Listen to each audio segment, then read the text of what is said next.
Hi there, and welcome to another episode of Treasure Hunting England. I'm the English Picker, and I normally go out picking antique fairs and thrift stores and things like that, but I also go out metal detecting. I haven't done one of these videos in a while, so yeah, I went out weekend of the 21st of January 2012 and went to probably about 20 something miles away to a friend's back garden, and also an area of a field that was owned by the same person. This field used to be the sort of village playing field, which has now been converted back into pasture land because they've moved the playing field. So yeah, here's what I found. So I went out only for about an hour, found some great things, found some silver which I'm really happy about over here, and I'll go back to that later, but first the spendable cash. So I found £2 coins, found 4 20-pence pieces, quite a modern one as well. So I don't know where that's 2010. I mean, it was converted back to pasture land way before then, so someone must have dropped it relatively recently. 5p, a couple of pennies, 4 pennies and 2 2p's. Then we've got an old school 50p with some real nice patina on it actually. I like it when you get on these copper nickel coins this sort of lovely red patina.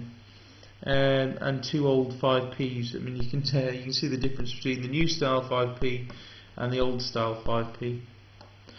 Most detectorists don't really like finding modern change, but I do. You know, it's quite cool.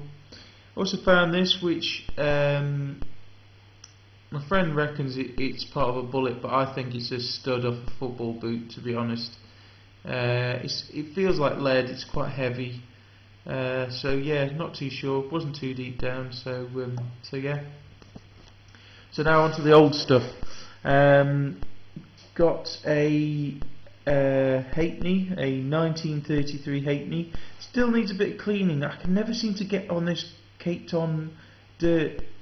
I mean, I'm going to chuck it in my ultrasonic cleaner to see if that cleans it off, because it does clean it off quite well. I just don't want to be too rough with it.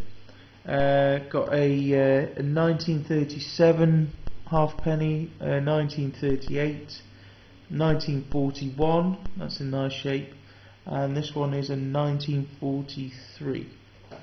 Also got a threepence, a threepenny bit. This is when they went towards brass. Elizabeth, 1953. Not in great condition. Then I got this one. This is a real nice condition penny from 1937. Still some nice detail on there. This one cleaned up a treat because this was from an area that was sort of more clayey, the person's back garden. So that was sort of encased, which I find you get better results. This was from more sandy soil, and you can see how rough that is, but this was the sort of clay, so that's good. And then my star finds for the day, I'll get some photos up of these and how I found them. I actually forgot to take my camera with me.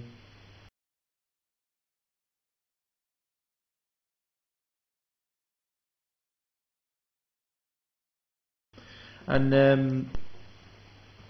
this is them. I couldn't believe it when at first I pulled out this one, and I've cleaned them up a little bit just with a toothbrush and soap and water, nothing too aggressive, really soft toothbrush, and then dabbed off with a paper towel.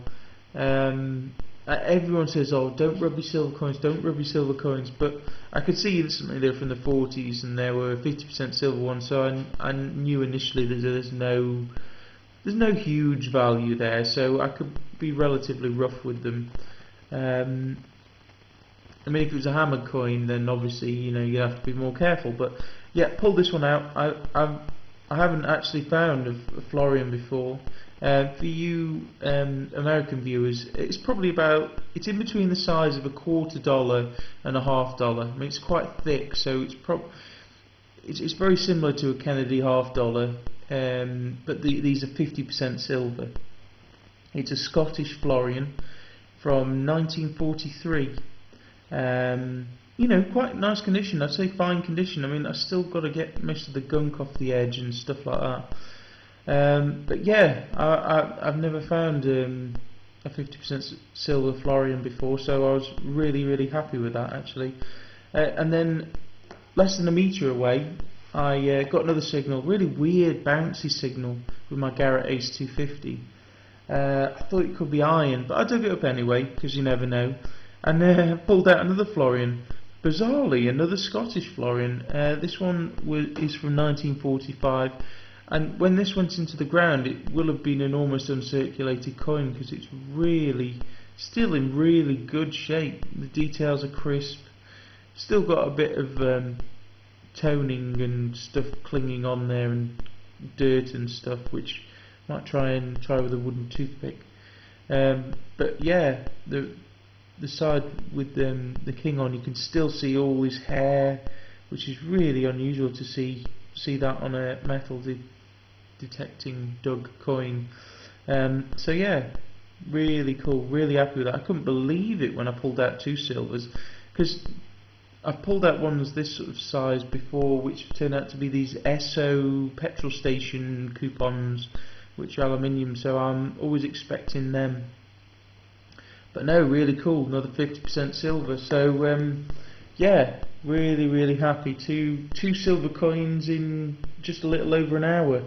So yeah, and I showed my friend, and you know, he's really happy for me. And I was going to offer him one of them, but he said no, just, you know, he's got no real interest in coins or anything like that. I think he was just more happy that I was happy, really. So yeah, really pleased. So yeah, that's just some of the finds I've found this month so far. I'm actually going out on a club, the local metal detecting club dig next weekend. So hopefully if I find anything then I'll put up some more updates. I haven't done so many metal detecting videos, mainly pure and simply is because I can't get permission anywhere.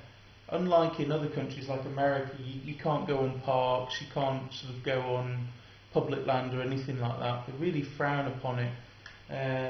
So you've got to approach farmers and things like that and ask permission.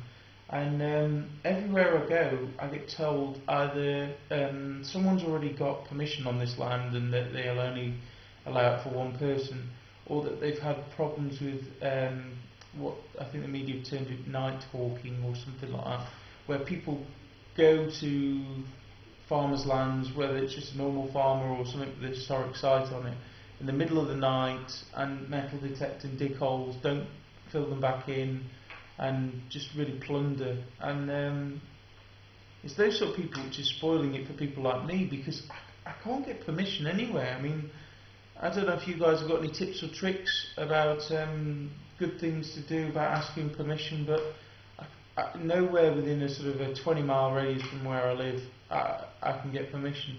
I mean, there's loads of farms still, but some of them are tucked in the middle of nowhere and a little bit iffy. So yeah, fingers crossed, try and get some permission again soon. I've got one permission, but it's about 35-40 miles away, so I've really got to make a bit of an effort to go there. So thanks for watching. Check out my other videos for some of the other metal detecting things, as well as my antique picking finds. Please rate, comment, subscribe, and if you've got any tips and tricks, please leave them in the comments box below. So that'd be really useful for me. And I'll catch you next time.